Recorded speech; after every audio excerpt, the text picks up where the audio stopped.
ইনকিলাব মঞ্চের মুখপাত্র শরীফ ওসমান হাদি ইতিমধ্যে সন্ত্রাসীদের গুলির ঘটনায় মৃত্যুবরণ করেছেন। ইন্না লিল্লাহি ওয়া ইন্না ইলাইহি রাজিউন। আমার জানা বিষয় হলো, শরীফ ওসমান হাদির এই মৃত্যু কি শাহাদাতের মৃত্যু হিসেবে গণ্য হবে?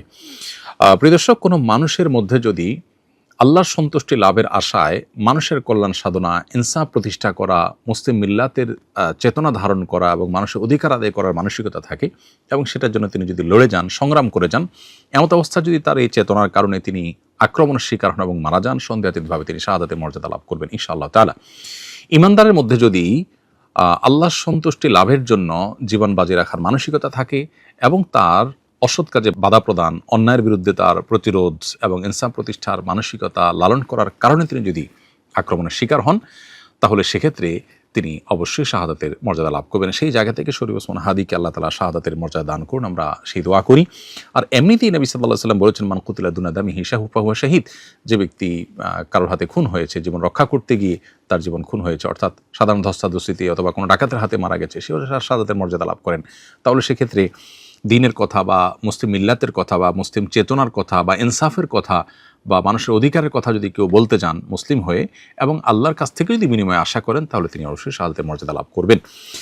অনেকে আছেন যারা বিপ্লবী মানসিকতা ধারণ করেন, তারা অন্যায়ের বিরুদ্ধে সংগ্রাম করেন, তাদের সে সংগ্রামকে আমরা অবশ্যই শ্রদ্ধা করব।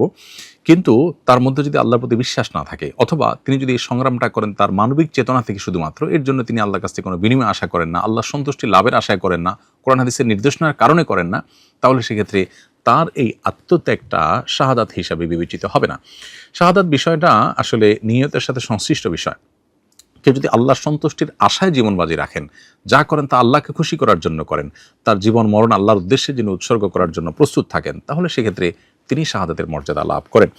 আমরা দোয়া করি শরীফ ওসমান হাদির সমস্ত ভুল ত্রুটি মাফ করে আল্লাহ তাআলা তাকে শাহাদাতের সর্বোচ্চ মাকাম দান করেন এবং তার সুখ সন্তপ্ত পরিবারকে সান্ত্বনা সইবার শক্তি নসিব করেন এবং সেই সাথে এখান থেকে অনুপ্রাণিত হয়ে আমাদেরকে আল্লাহর সন্তুষ্টির লাভের আশায় জীবন বাজি রাখার মানসিকতা আমাদেরকে ধারণ করার তৌফিক দান করুন। বস্তুবাদের এই পৃথিবীতে আমরা বেশিরভাগ মানুষ দুনিয়ার মোহে এতটা মোহাবিষ্ট হয়ে গেছি যে আমরা প্রত্যেকটা মানুষ শুধু বাঁচার জন্য সংগ্রাম করি এবং মরতেই যখন হবে তখন আল্লাহর রাহে আমি জীবন বাজি রেখে যেন মরতে পারি, আমি যেন অন্যায়ের বিরুদ্ধে কথা বলতে গিয়ে যেন আমার মৃত্যু হয়, আমার মৃত্যুটা যেন শাহাদাতের মৃত্যু হয়, আল্লাহর সন্তুষ্টি লাভের আশায় যেন আমি জীবন বাজি রাখতে পারি, সেই চিন্তা, সেই চেতনা আমাদের প্রত্যেকটা মানুষের মধ্যে থাকা দরকার, এজ এ ইমানদার আমাদের মধ্যে থাকা দরকার। আল্লাহ রাব্বুল আলামিন শরীফ ওসমান হাদির ভালো গুণগুলো দিয়ে আমাদের তরুণ সমাজকে ভরে দিন এবং সেই তরুণ সমাজকে অন্যায়ের বিরুদ্ধে ইনসাফ প্রতিষ্ঠার জন্য, ন্যায় নিষ্ঠ হওয়ার জন্য এবং মুসলিম মিল্লাতের কল্যাণ সাধন করবার জন্য এবং আল্লাহর সন্তুষ্টির উদ্দেশ্যে মানবতার কল্যাণ সাধন করবার জন্য সবাইকে দুনিয়ার লোভ মোহের ঊর্ধ্বে উঠে আল্লাহর উদ্দেশ্যে নিজের জীবনকে উৎসর্গ করার এবং নজরানা পেশ করার তৌফিক আমাদেরকে দান করুন। ইসলামিক লাইফ, জীবন গড়ুন কোরআন সুন্নাহর আলোকে।